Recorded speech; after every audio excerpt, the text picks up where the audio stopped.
I'm going to take you on a journey into some hidden worlds inside your own body using the scanning electron microscope.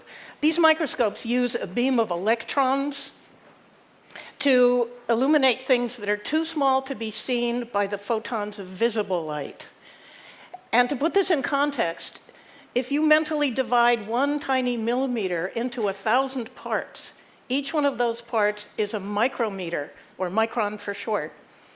If you then divide 1 micron into another 1,000 parts, each one of those is a nanometer. And it's nanometers and microns that are the domain of the scanning electron microscope.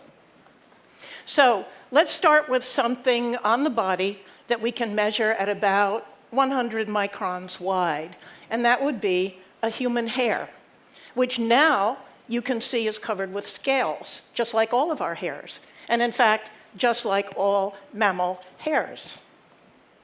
We're going to plunge into the body now, and we've landed in the thyroid gland.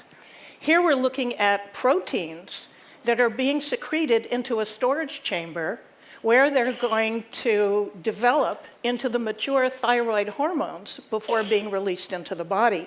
And at this point, you might be wondering if these colors are real. The answer is no. Electron images only happen in black and white. I often colorize my images for various reasons, but I don't change the structures. So the structures that you're seeing are all exactly as they were when I photographed them in the microscope. We're going to take a detour and zoom in on the heart muscle now. And the heart muscle has this curious structure that's kind of like corrugated cardboard. That's what allows the heart to expand and contract as it's beating. Let's go look at a lung with pneumonia.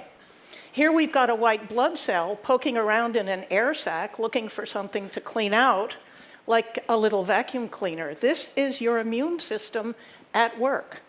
So what are the kinds of things that we don't want to be breathing besides bacteria and viruses? Well, we all know to stay away from asbestos, and now we can see why.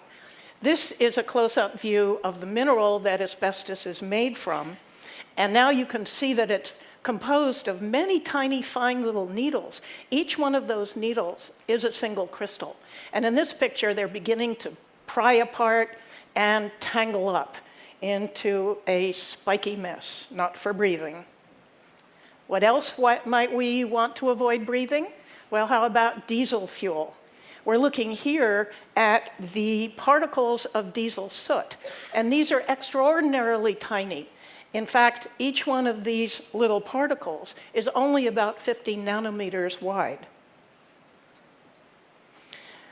We'll go and look at some blood now. We've got a collection of nice, fat, happy, healthy red blood cells, but they're all tangled up in a network of fibers. This is how the body makes a blood clot. And so it surrounds a group of red blood cells and other cells and traps them so the blood can't flow. We've got 2 more blood cells here, but they're not normal like the ones in the blood clot image. These are distorted. You can see that they're curling up and beginning to grow what's going to become spikes. These are sickle cells, and these are what cause the condition of sickle cell anemia. We've gone into the mouth now, and we've landed on dental plaque, which you can see is covered with bacteria. And in fact, dental plaque is host to about 1,000 different species of bacteria. Lovely to think about. And now we're on to other teeth. We're on the surfaces of the internal surfaces of the teeth themselves. The smaller one is a baby tooth that had just fallen out of the mouth of a young friend of mine. And I want to call your attention to the little holes. Those little holes are the tops of a whole network of tiny little tubes that circulate nourishing fluids inside your teeth. And we can see those tubes a little better in the larger picture because some of them are in cross-section. But in fact, this larger picture is showing you a portion of a tusk, which you may know is simply a great big elongated tooth. So you would expect to see the same features between your teeth and a tusk. But that larger tusk picture is also rough. by comparison to the young baby tooth. That's because it's many, many thousands of years old. It's also partly fossilized. And between these two pictures, now you can see how your teeth relate to the tusk of an Ice Age mammoth. We're shooting up north now into the brain, and we can see these pink cells down at the bottom. Those are the neurons of memory. And I'm going to leave you with this picture, because I know you're going to take a lot of happy memories away from your exciting day at TED, and now you can visualize where those memories are being stored in your own brain. Thank you.